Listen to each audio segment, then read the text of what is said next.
Hello friends, नमस्कार.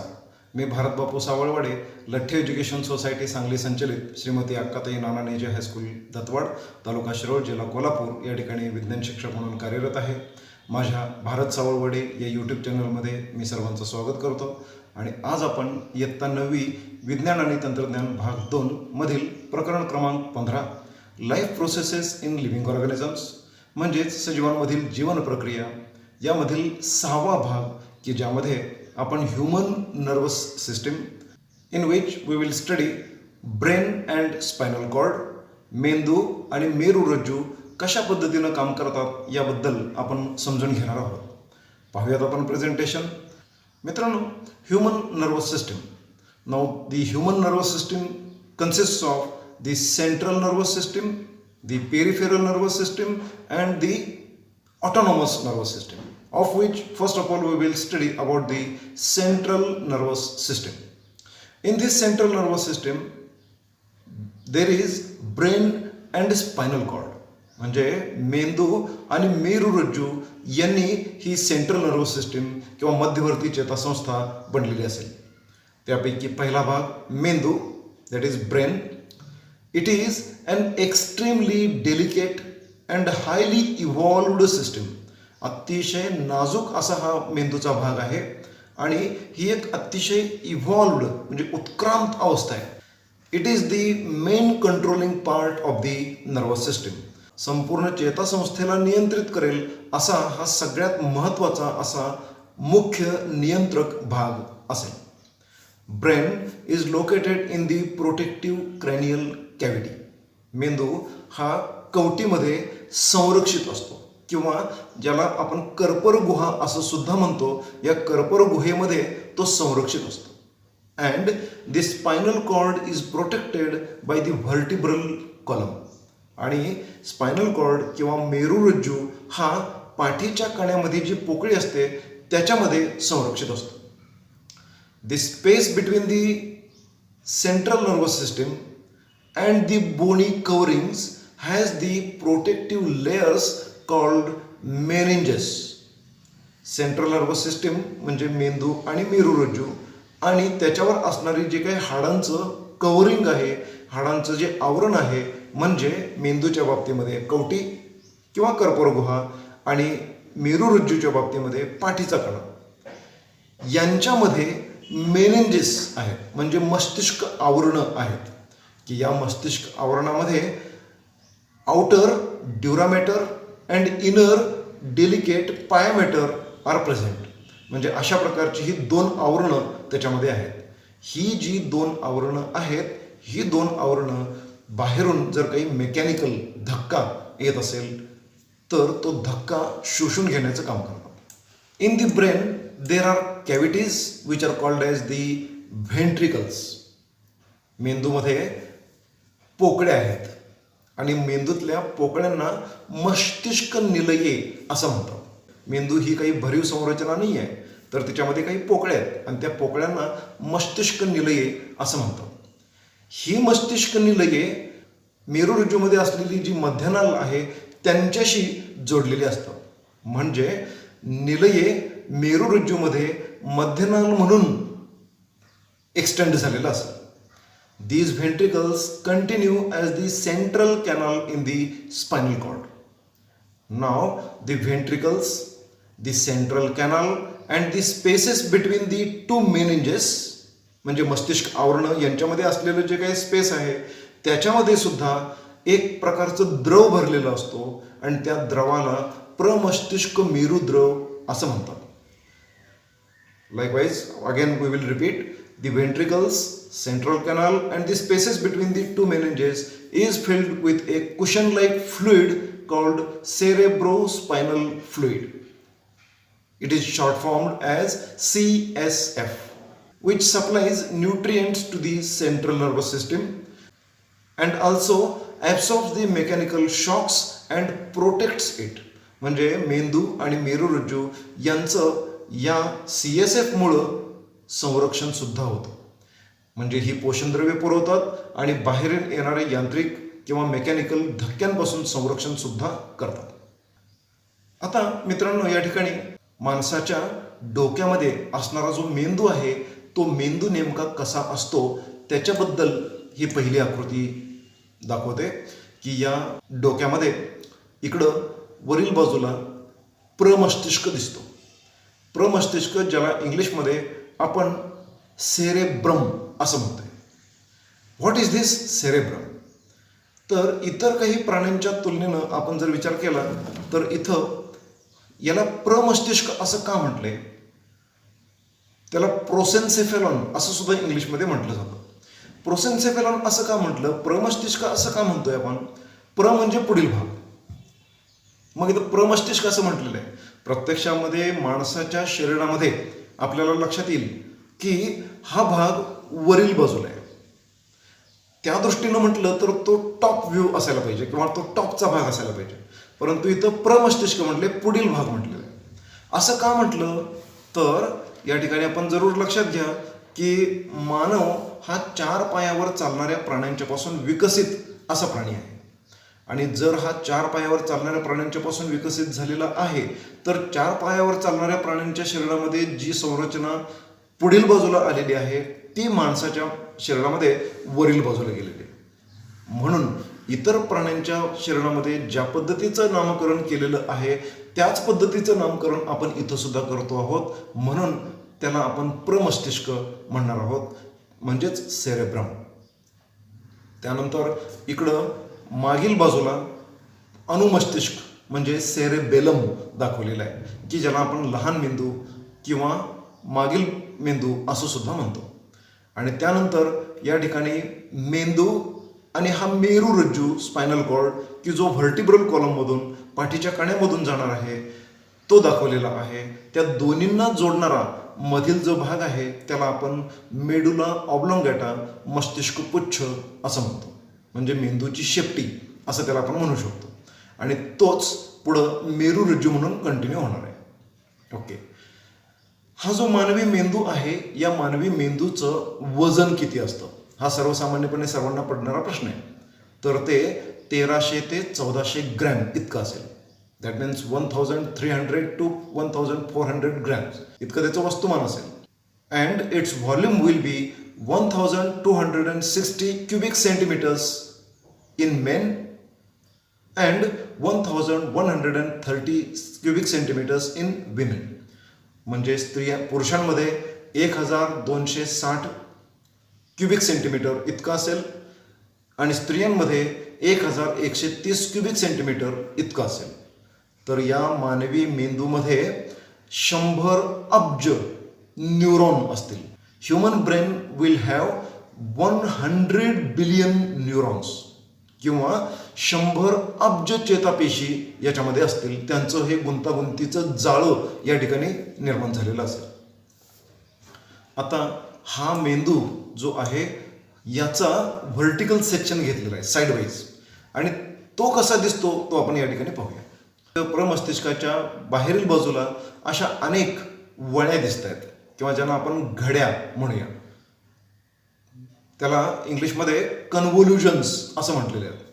Convolutions of the cerebrum are shown here. Below that convolutions, that means below that cortex region, there is the ventricle. Now this ventricle is continuous in the spinal cord as the central canal. Now this part is the cerebellum, अनुमस्तिष्क ज्याला आपण लहान मेंदू म्हणतो. आणि त्याच्या खाली इकडं medulla ऑब्लॉंगॅटा आहे म्हणजे मस्तिष्क पुच्छ आहे, आणि मस्तिष्क पुच्छानंतर पुढं हा मेरुरज्जू कंटिन्यूस झालेला आहे. तर हा पॉन्स हा जो आहे हा या सर्व भागांना एकमेकांशी जोडतो. मित्रांनो, हे जे कन्व्होल्युजन्स आहेत ह्या ज्या प्रमस्तिष्क घड्या आहेत इथंच सर्व चेतापेशी असतात, आणि या चेतापेशींची संख्या जितकी जास्त तितकं त्याचं आकारमान वाढतं, म्हणजे त्याचं क्षेत्रफळ वाढतं. आणि हे वाढलेलं क्षेत्रफळ त्या छोट्या जागेमध्ये सामावलं गेलं पाहिजे म्हणून त्या ठिकाणी त्याच्यावरती भरपूर वळ्या असतात. यांना इंग्लिशमध्ये गायराय अँड सल्साय असं म्हणतात. फुगीर भाग जो असतो तो गायरस, अँड खोलगट जे भाग आहेत त्यांना आपण सल्कस असं म्हणतो. त्यांचे अनेक वचन गायराय अँड सल्साय. मित्रांनो, या ठिकाणी पुढील जो भाग आहे या भागामध्ये आपण पाहूया की या ठिकाणी टॉप व्ह्यू घेतलेला आहे. या डोक्याच्या भागामध्ये वरून दिसणारी जे काय सेरेब्रम आहे, या सेरेब्रमचे दोन भाग दिसत आहेत.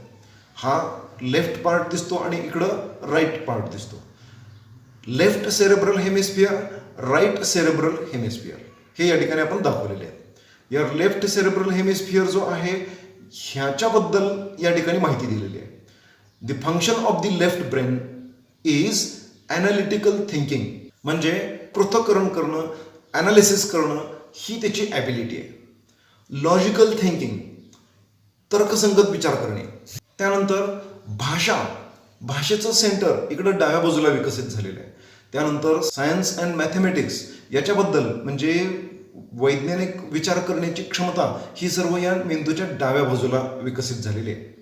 आणि मेंदूच्या उजव्या बाजूला उजव्या अर्धगोलामध्ये होलिस्टिक थिंकिंग, सर्वांगीण विचार करणं एखाद्या गोष्टीबद्दल.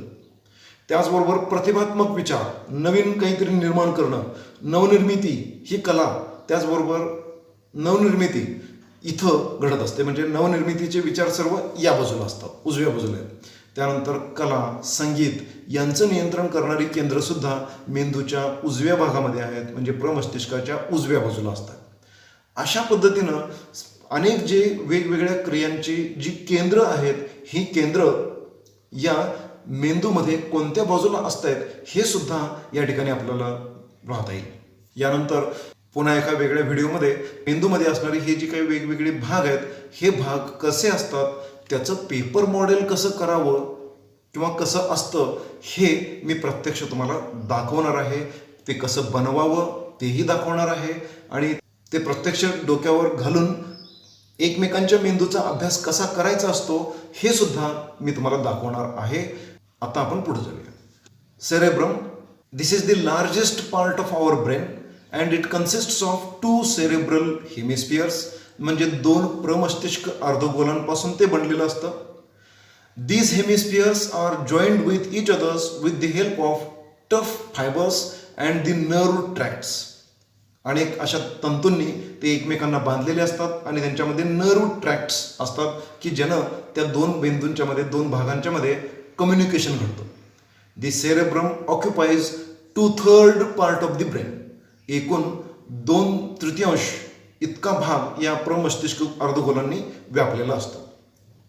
Hence it is called as the large brain, आणि म्हणून याला मोठा मेंदू असं संबोधलं जातं. Its surface has deep, irregular ridges and grooves which are called as convolutions. याच्या पृष्ठभागावर अगदी खोलगट असे अनियमित आकाराचे खाचा आणि उंचवटे असे त्यांच्यामध्ये असतात आणि यांना कन्व्होल्युजन्स किंवा घड्या असं म्हणतात. Convolution increases the surface area of the cerebrum and therefore a large number of nerve cells can be accommodated in it. त्याच्यामध्ये खूप मोठ्या संख्येनं नर्व सेल्स आपण सामावून घेऊ शकतो. त्यानंतर पुढं आपण जाऊया. सेरेबेलम. सेरेबेलम मीन्स अनुमस्तिष्क किंवा त्याला आपण लहान मेंदू असं सुद्धा संबोधतो. यामध्ये काय संरचना असते आपण थोडंसं पाहू.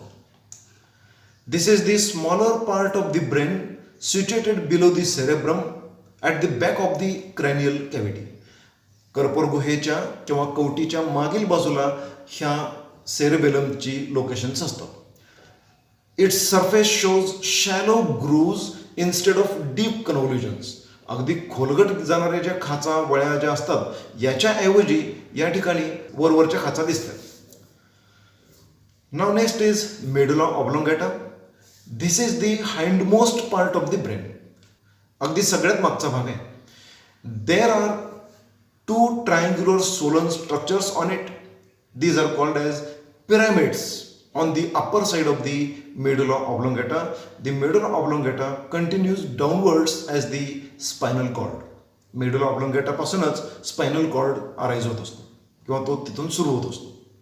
मित्रांनो, आता संपूर्ण हा मेंदू म्हणजे कर्करोगुहेमध्ये, कवटीमध्ये कसा आहे ते दाखवलेलं आहे. त्याच्यानंतर या ठिकाणी मेडुला ऑब्लोंगेटा आहे. From that medulla oblongata the spinal cord म्हणजे मेरुरज्जू कसा एक्सटेंड होतो आपल्याला या ठिकाणी पाहायला मिळतं. त्याचबरोबर या व्हर्टिब्रल कॉलम मधून ती मेरुरज्जू किंवा स्पायनल कॉर्ड कसा जातो हे सुद्धा आपल्याला या ठिकाणी पाहायला मिळतं. आता त्यातल्या या एका ठिकाणी या स्पायनल कॉर्डमधून क्रॉस सेक्शन घालवलेलं आहे आणि तो क्रॉस सेक्शन कसा दिसतो तो इथं पाहायला मिळतो. तर इथं पुढील बाजूला असलेला व्हर्टिब्रल कॉलमचा जो काही एकमेकांच्यावर रेस्ट होणारा जो पार्ट आहे तो दाखवलेला आहे आणि त्याच्या मागच्या बाजूला या ठिकाणी जी पोकळी असणार आहे त्या पोकळीमधून जाणारा हा स्पायनल कॉर्ड या ठिकाणी दिसतो.